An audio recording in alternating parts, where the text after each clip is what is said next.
ನನ್ನ ನೆಚ್ಚಿನ ಮತ್ತು ಆಸಕ್ತಿಯಿಂದ ನೋಡ್ತಿರುವಂಥ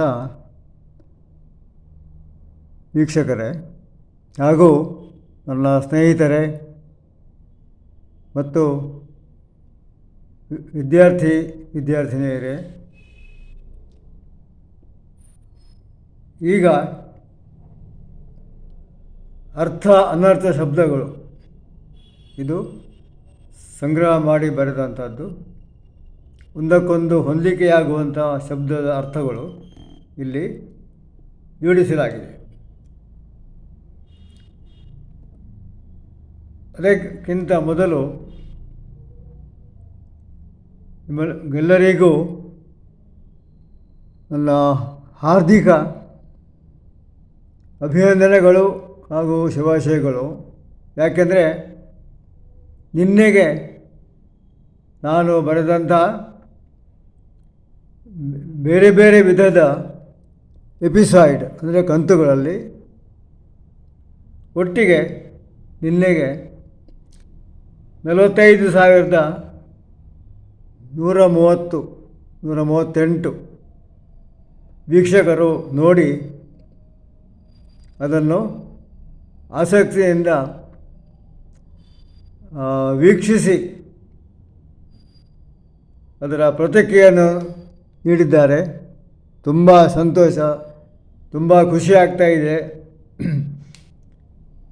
ನಿಜವಾಗಿಯೂ ನಾನು ಇಷ್ಟೊಂದು ಪ್ರತಿಕ್ರಿಯೆ, ಇಷ್ಟೊಂದು ಒಳ್ಳೆಯ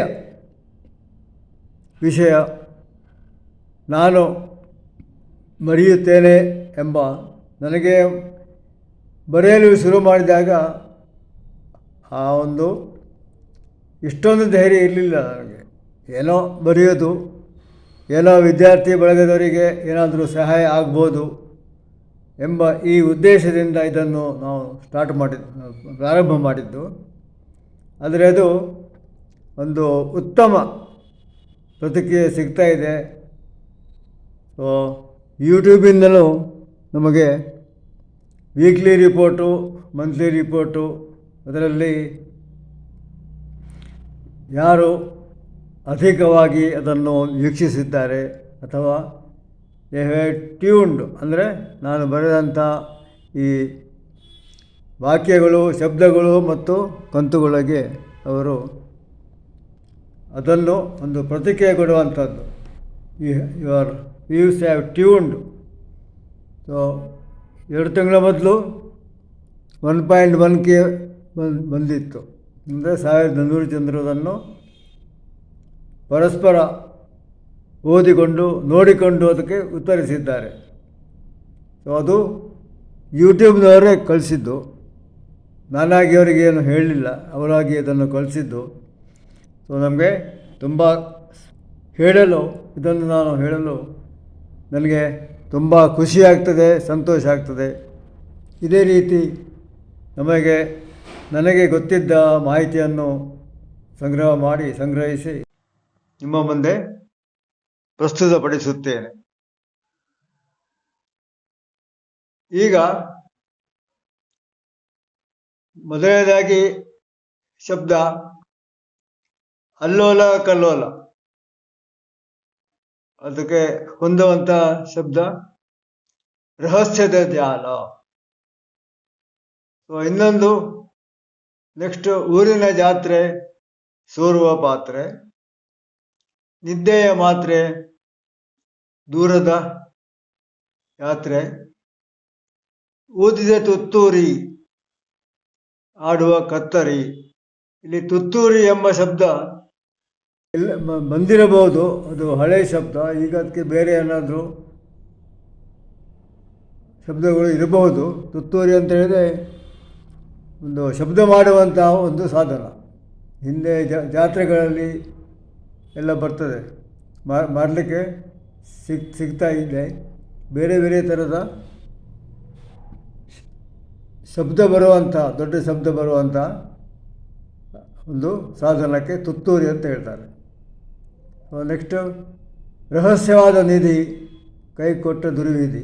ರಹಸ್ಯವಾದ ಅಂದರೆ ಭೂಗತವಾಗಿ ಇರುವಂಥದ್ದು. ನಮಗೆ ಗೊತ್ತಿಲ್ಲದೇ ಇರುವಂಥ ರಹಸ್ಯಾತ್ಮಕ ಅದು ಹಿಂದಿನವರು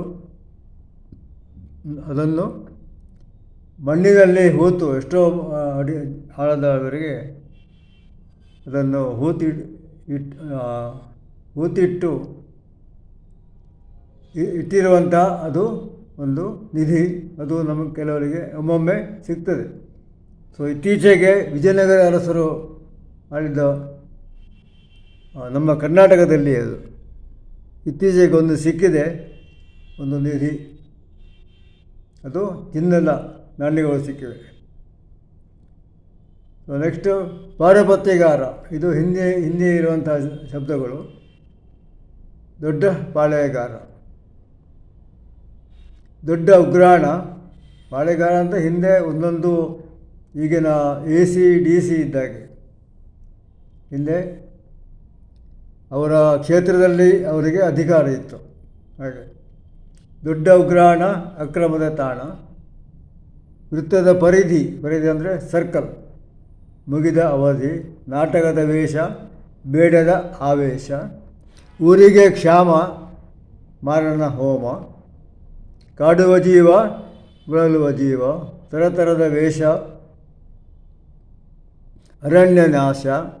ಮೇರು ಶಿಖಾಮಣಿ, ಮೂರ್ಖ ಶಿಖಾಮಣಿ. ತುಂಬ ಕೋಲಾಹಲ, ಬಯಲಾದ ಜಾಲ. ಶಾರ್ದೂಲ ಬೇಟೆ, ಹಳೆಯ ಪೇಟೆ. ಹಗಲು ದರೋಡೆ, ಹತ್ತಲಾಗದ ಗೋಡೆ.